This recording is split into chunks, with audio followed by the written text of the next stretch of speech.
Good morning, बच्चे. We have started our chapter Pasha the Vyakaran, and I have told you all these things like its intro, its definition, then types, and then status or our mother tongue, our national, international, all these things. Then we have done sub language, upapoli या उपभाषा, then their types. Now we will do Punjabi भाषा. पंजाबी दी राज भाषा पंजाबी है. पंजाब दी राज भाषा पंजाबी है. ये भारत ਦੀਆਂ 22 प्रमुख ਭਾਸ਼ਾਵਾਂ ਵਿੱਚੋਂ ਇੱਕ ਹੈ, ਕਿਉਂਕਿ ਭਾਰਤ ਦੇ ਪੰਜਾਬ 22 ਜ਼ਿਲ੍ਹੇ ਹਨ, ਤਾਂ 22 ਜ਼ਿਲ੍ਹਿਆਂ ਦੀ ਅਲੱਗ-ਅਲੱਗ ਭਾਸ਼ਾ ਹੈ, ਪ੍ਰਾਂਤਾਂ ਦੀ ਅਲੱਗ-ਅਲੱਗ ਭਾਸ਼ਾ ਹੈ. ਉਹਨਾਂ ਵਿੱਚੋਂ ਇੱਕ ਹੈ ਪੰਜਾਬੀ. ਇਸ ਦਾ ਸਤਿਕਾਰ ਕਰਨ ਵਾਲੇ ਪੁੱਤਰਾਂ ਨੇ ਇਸ ਦੀ ਕਦਰ ਨੂੰ ਜਾਣਦੇ ਹੋਏ ਇਸ ਦੇ ਵਿਕਾਸ ਵੱਲ ਉਚੇਚਾ ਧਿਆਨ ਦਿੱਤਾ ਹੈ. ਜਿਵੇਂ ਕਿ ਆਪਾਂ ਜਾਣਦੇ ਹਾਂ ਇਸ ਦੇ ਪੁੱਤਰਾਂ ਬਾਰੇ, ਜਾਣੀ ਇਸ ਦੇ ਸਾਹਿਤਕਾਰ ਜਿਵੇਂ ਸ਼੍ਰੀ ਗੁਰੂ ਨਾਨਕ ਦੇਵ ਜੀ ਸਾਰੇ ਗੁਰੂ ਹੋਏ ਹਨ, ਪੀਰ ਫਕੀਰ ਗੁਰੂ ਬਾਬਾ ਫਰੀਦ ਜੀ, ਬਾਬਾ ਬੁੱਲੇ ਸ਼ਾਹ ਜਾਂ ਹੋਰ ਪੰਜਾਬੀ ਸਾਹਿਤ ਦੇ ਰਚਨਹਾਰ ਹੋਏ ਹਨ. ਉਹਨਾਂ ਨੇ ਇਸ ਨੂੰ ਖਾਸ ਧਿਆਨ ਦਿੱਤਾ ਹੈ. ਹੁਣ ਪੰਜਾਬੀ ਭਾਸ਼ਾ ਵਿੱਚ ਢੇਰ ਸਾਰੇ ਸਾਹਿਤ ਦੀ ਰਚਨਾ ਹੋ ਰਹੀ ਹੈ.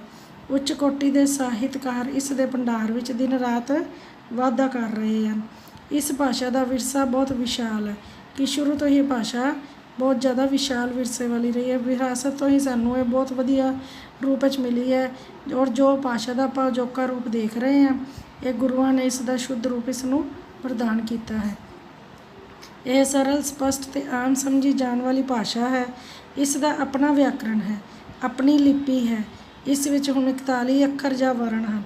ਕਿ ਇਸ ਦਾ ਆਪਣਾ ਵਿਆਕਰਣ ਹੈ. ਬੱਚੇ ਤੁਹਾਨੂੰ ਪਤਾ ਹੋਣਾ ਚਾਹੀਦਾ ਕਿ ਕਈ ਵਾਰ ਅੱਗੇ ਵੀ ਦੱਸ ਚੁੱਕੇ ਹਾਂ ਕਿ ਕੋਈ ਵੀ ਭਾਸ਼ਾ, ਕੋਈ ਵੀ ਲੈਂਗੁਏਜ ਅਗਰ ਆਪਾਂ ਸਿੱਖਣੀ ਹੈ, ਅਗਰ ਆਪਾਂ ਨੂੰ ਉਸਦਾ ਵਿਆਕਰਣ ਚੰਗੀ ਤਰ੍ਹਾਂ ਸਮਝ ਆਉਂਦਾ ਹੈ, ਗ੍ਰਾਮਰ ਸਮਝ ਆਉਂਦੀ ਹੈ, ਤਾਂ ਆਪਾਂ ਉਹ ਭਾਸ਼ਾ ਸਿੱਖ ਸਕਦੇ ਹਾਂ, ਵਰਨਾ ਨਹੀਂ.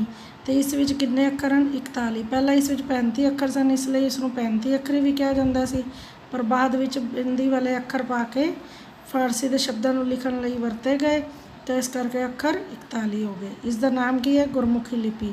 ਇਸ ਵਿੱਚ ਦੂਜੀਆਂ ਭਾਸ਼ਾਵਾਂ ਦੇ ਸ਼ਬਦਾਂ ਨੂੰ ਆਪਣੇ ਅੰਦਰ ਵਸਾ ਲੈਣ ਦੀ ਸ਼ਕਤੀ ਹੈ, ਭਾਵ ਅਰਬੀ, ਫਾਰਸੀ, ਗੁਜਰਾਤੀ, ਹੋਰ ਕਈ ਭਾਸ਼ਾਵਾਂ ਦੇ ਸ਼ਬਦ. ਇਹ ਭਾਸ਼ਾ ਜਿਵੇਂ ਬੋਲੀ ਜਾਂਦੀ ਹੈ ਉਵੇਂ ਹੀ ਲਿਖੀ ਜਾਂਦੀ ਹੈ. ਇਸ ਭਾਸ਼ਾ ਵਿੱਚ ਉਰਦੂ, ਫਾਰਸੀ, ਹਿੰਦੀ, ਅੰਗਰੇਜ਼ੀ ਦੇ ਅਨੇਕਾਂ ਸ਼ਬਦ ਰਲ ਮਿਲ ਗਏ ਹਨ. ਇਸ ਦਾ ਸ਼ਬਦ ਭੰਡਾਰ ਵਿਸ਼ਾਲ ਅਤੇ ਸਾਡੀ ਮਿੱਠੀ ਅਤੇ ਹਰਮਨ ਪਿਆਰੀ ਭਾਸ਼ਾ ਹੈ. ਇਸ ਬਹੁਤ ਸਾਰੀ ਭਾਸ਼ਾਵਾਂ ਦੇ ਸ਼ਬਦ ਇਸ ਵਿੱਚ ਆ ਗਏ ਹਨ. ਹੁਣ ਇਹ ਦੇਖੋ ਵਿਆਕਰਣ. ਵਿਆਕਰਣ ਕੀ ਹੈ? ਵਿਆਕਰਣ ਵਿੱਚ ਬੱਝ ਕੇ ਹੀ ਕੋਈ ਭਾਸ਼ਾ ਸ਼ੁੱਧ ਅਤੇ ਮਿਆਰੀ ਰੂਪ, ਮਿਆਰੀ ਮਤਲਬ ਸਹੀ ਢੰਗ ਨਾਲ ਰੂਪ ਧਾਰਨ ਕਰਦੀ ਹੈ. ਜੇ ਵਿਆਕਰਣ ਦੇ ਨਿਯਮ ਨਾ ਹੋਣ ਤਾਂ ਭਾਸ਼ਾ ਦਾ ਪ੍ਰਯੋਗ ਕਿਸੇ ਵੀ ਪ੍ਰਕਾਰ ਨਾਲ ਅਸ਼ੁੱਧ ਰੂਪ ਵਿੱਚ ਹੋ ਸਕਦਾ ਹੈ. ਕਿ ਜਿਵੇਂ ਤੁਹਾਨੂੰ ਸ਼ੁਰੂ ਤੋਂ ਸਮਝਾਇਆ ਜਾਂਦਾ ਹੈ ਕਿ ਊੜਾ ਆਣਾ ਹੈ, ਫਿਰ ਐੜਾ, ਫਿਰ ਈੜੀ, ਇੱਕ ਸੀਰੀਅਲ ਤਰਤੀਬ ਵਾਈਜ਼ ਹੈ. ਫਿਰ ਤੁਹਾਨੂੰ ਮਾਤਰਾਵਾਂ ਬਾਰੇ ਦੱਸਿਆਗਾ. ਮੀਨਸ ਹਰੇਕ ਚੀਜ਼ ਅਗਰ ਨਾ ਦੱਸੀ ਜਾਏ, ਨਾ ਸਮਝਾਈ ਜਾਏ, ਅਗਰ ਇਹ ਕੋਈ ਰੂਲ ਨਾ ਹੋਏ, ਤਾਂ ਕਿ ਇਹ ਭਾਸ਼ਾ ਸਹੀ ਰੂਪ ਸਾਡੇ ਸਾਹਮਣੇ ਨਹੀਂ ਆਏਗਾ. ਭਾਸ਼ਾ ਨੂੰ ਸ਼ੁੱਧ ਰੂਪ ਦੇਣ ਲਈ ਵਿਗਿਆਨੀਆਂ ਅਤੇ ਵਿਦਵਾਨਾਂ ਨੇ ਜੋ ਨਿਯਮ ਬਣਾਏ ਹਨ, ਉਹਨਾਂ ਨਿਯਮਾਂ ਦੇ ਸਮੂਹ ਨੂੰ ਕੀ ਕਿਹਾ ਜਾਂਦਾ ਹੈ? ਵਿਆਕਰਣ. ਵਿਆਕਰਣ ਦੀ ਸਹਾਇਤਾ ਤੋਂ ਬਿਨਾਂ ਭਾਸ਼ਾ ਦਾ ਸ਼ੁੱਧ ਰੂਪ ਨਹੀਂ ਜਾਣਿਆ ਜਾ ਸਕਦਾ. ਜਿਵੇਂ ਕਿ ਭਾਸ਼ਾ ਦੀ ਸਹੀ ਵਰਤੋਂ ਹੈ, ਕਰਤਾ, ਕਰਮ, ਕਿਰਿਆ, ਕਿਸੇ ਵਾਕ ਦੀ ਸਹੀ ਪਰਿਭਾਸ਼ਾ.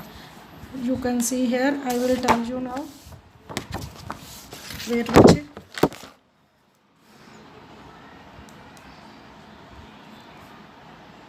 ਕਰਤਾ, ਕਰਮ, ਕਿਰਿਆ. ਬੱਚਾ ਖੇਡ ਰਿਹਾ ਹੈ. ਆ ਹੈ ਕਰਤਾ, ਕੰਮ ਕਰਨ ਵਾਲਾ, ਆ ਕਰਮ, ਆ ਹੈ ਕਿਰਿਆ. ਤਾਂ ਮੀਨਸ ਕੀ ਹੈ ਕਿ ਇਹ ਤਿੰਨੋਂ ਅਗਰ ਸੀਕੁਐਂਸ ਵਿੱਚ ਹੋਣਗੇ ਤਾਂ ਹੀ ਉਹ ਵਾਕ ਹੈ ਵਿਆਕਰਣ ਅਨੁਸਾਰ ਸ਼ੁੱਧ ਹੈ. ਅਗਰ ਆਪਾਂ ਲਿਖ ਦਈਏ ਹੈ ਬੱਚਾ ਰਿਹਾ ਖੇਡ, ਇਹ ਕੀ ਹੈ? ਸਿਰਫ ਔਰ ਸਿਰਫ ਸ਼ਬਦਾਂ ਦਾ ਸਮੂਹ ਹੈ. ਇਸ ਨੂੰ ਵਾਕ ਦੀ ਪਰਿਭਾਸ਼ਾ ਨਹੀਂ ਦਿੱਤੀ ਜਾ ਸਕਦੀ. ਕਲੀਅਰ ਨਾ ਸੀ? ਵਿਆਕਰਣ ਦੀ ਜਾਣਕਾਰੀ ਨਾਲ ਹੀ ਭਾਸ਼ਾ ਨੂੰ ਸ਼ੁੱਧ ਰੂਪ ਵਿੱਚ ਲਿਖਿਆ ਜਾ ਸਕਦਾ ਹੈ. ਇਹਦਾ ਉਦੇਸ਼, ਮੋਟਿਵ, ਮੰਤਵ ਕੀ ਹੈ? ਵਿਆਕਰਣ ਭਾਸ਼ਾ ਨੂੰ ਸ਼ੁੱਧ, ਮਿਆਰੀ, ਟਕਸਾਲੀ ਅਤੇ ਸਾਹਿਤਕ ਰੂਪ ਪ੍ਰਦਾਨ ਕਰਦੀ ਹੈ. ਵਿਆਕਰਣ ਨੂੰ ਸਮਝ ਕੇ ਹੀ ਕਿਸੇ ਭਾਸ਼ਾ ਨੂੰ ਸ਼ੁੱਧ ਰੂਪ ਵਿੱਚ ਜਾਣਿਆ ਜਾ ਸਕਦਾ ਹੈ. ਜੇਕਰ ਆਪਾਂ ਹਿੰਦੀ ਸਿੱਖਣਾ ਚਾਹੁੰਦੇ ਹਾਂ ਤਾਂ ਹਿੰਦੀ ਭਾਸ਼ਾ ਦਾ ਗਿਆਨ ਹੋਣਾ ਚਾਹੀਦਾ, ਹਿੰਦੀ ਵਿਆਕਰਣ ਦਾ, जे पंजाबी सीखनी है तो पंजाबी व्याकरण का मीनस कोई भी भाषा इंग्लिश चाहे सीखनी हो, उर्दू, गुजराती, फारसी, अरबी। यह धुनियां दे सही उच्चारण, शब्दां दी बनतर, वाकां दी वरतों ते लगा लगा अखरां दा सही ज्ञान करवाउंदी है। जिस में धुनियां दा सही उच्चारण की है, मम्मा केड़ा है, सस्सा केड़ा है, धद्धा केड़ा है और पप्पा केड़ा है। क्लीयर। शब्दां दी बनतर, उस तो बाद है वाकां दी वरतों, किस भाग ने कि हाँ वाचक है, ना वाचक है, या ऑल दिस थिंग्स। ਜਿਹੜੇ व्याकरण ਨੂੰ ਚੰਗੀ ਤਰ੍ਹਾਂ ਜਾਣ ਤੇ ਸਮਝ ਲੈਂਦੇ ਹਨ ਉਹ ਉਸ ਭਾਸ਼ਾ ਵਿੱਚ ਮੁਹਾਰਤ ਹਾਸਲ ਕਰ ਲੈਂਦੇ ਹਨ। ਉਹੀ ਚੰਗੀ ਤਰ੍ਹਾਂ ਭਾਸ਼ਾ ਨੂੰ ਮੁਹਾਰਤ ਹਾਸਲ ਕਰਨਾ ਭਾਵ ਯੋਗਤਾ, ਟੈਲੈਂਟ। ਇਸ ਲਈ ਵਿਆਕਰਨ ਨਿਯਮਾਂ ਬਾਰੇ ਜਾਣਕਾਰੀ ਹਾਸਲ ਕਰਨੀ ਜ਼ਰੂਰੀ ਹੈ। ਅੱਗੇ ਹੈ ਵਿਆਕਰਨ ਦੇ ਮੁੱਖ ਰੂਪ ਜਾਂ ਭਾਗ। 3 ਭਾਗ ਹਨ, ਵਰਨਬੋਧ, ਸ਼ਬਦਬੋਧ, ਵਾਕਬੋਧ। ਅੱਗੇ ਦੇਖੋ ਵਰਨਬੋਧ ਕੀ ਹੈ। ਇਸ ਭਾਗ ਵਿੱਚ ਅੱਖਰਾਂ ਦੇ ਚਿੰਨ੍ਹ, ਉਚਾਰਨ, ਲਗਾਂ ਤੇ ਲਗਾਖਰਾਂ ਦਾ ਅਧਿਐਨ ਕੀਤਾ ਜਾਂਦਾ ਹੈ। ਸ਼ਬਦਬੋਧ ਵਿੱਚ ਸ਼ਬਦ ਰਚਨਾ, ਸ਼ਬਦ ਭੇਦ, ਸ਼ਬਦਾਂ ਦੇ ਰੂਪ। ਵਾਕਬੋਧ ਵਿੱਚ ਵਿਆਕਰਨ ਦੇ ਵਾਕ ਰਚਨਾ, ਵਾਕ ਵੰਡ, ਵਾਕ ਵਟਾਂਦਰਾ। ਲਿਸਨ ਬੱਚੇ ਕਿ ਜਿਵੇਂ ਆਪਾਂ ਤੁਹਾਨੂੰ ਅੱਗੇ ਵੀ ਕਈ ਵਾਰ ਸਮਝਾਇਆ ਜਾ ਚੁੱਕਿਆ ਹੈ ਕਿ ਵਰਨਬੋਧ ਮੀਨਸ ਜਦੋਂ ਆਪਾਂ ਪੰਜਾਬੀ ਭਾਸ਼ਾ ਛੋਟੀਆਂ ਕਲਾਸਾਂ ਸ਼ੁਰੂਆਤ ਕਰਦੇ ਹਾਂ ਪਹਿਲੇ ਊੜਾ ਆੜਾ ਸਿੱਖਿਆ ਜਾਂਦਾ ਹੈ, ਭਾਵ ਉਸ ਵਿੱਚ ਕੀ ਆ ਗਿਆ ਵਿਆਕਰਨ ਦੇ ਸਾਰੇ ਭਾਗ, ਵਿਆਕਰਨ ਦੇ ਸਾਰੇ ਭਾਗ ਨਹੀਂ ਸੌਰੀ ਬੇਟਾ ਵਰਨਮਾਲਾ ਦੇ ਸਾਰੇ ਅੱਖਰ, ਫਿਰ ਉਹਨਾਂ ਦੇ ਚਿੰਨ੍ਹ, ਉਚਾਰਨ, ਉਹਨਾਂ ਨੂੰ ਉਚਾਰਨ ਕਿਵੇਂ ਕਰਨਾ ਹੈ, ਕਿਹੜੀਆਂ ਕਿਹੜੀਆਂ ਲਗਾਂ ਹਨ, ਕਿਹੜੇ ਲਗਾਖਰ ਹਨ, ਇਸ ਚੀਜ਼ ਦਾ ਅਧਿਐਨ ਕੀਤਾ ਜਾਂਦਾ ਹੈ।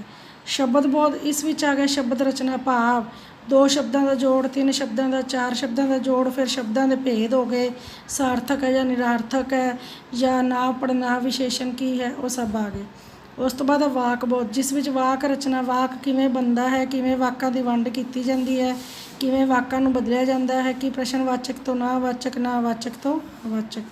ਕਲੀਅਰ ਬੱਚੇ? ਥੈਂਕਸ।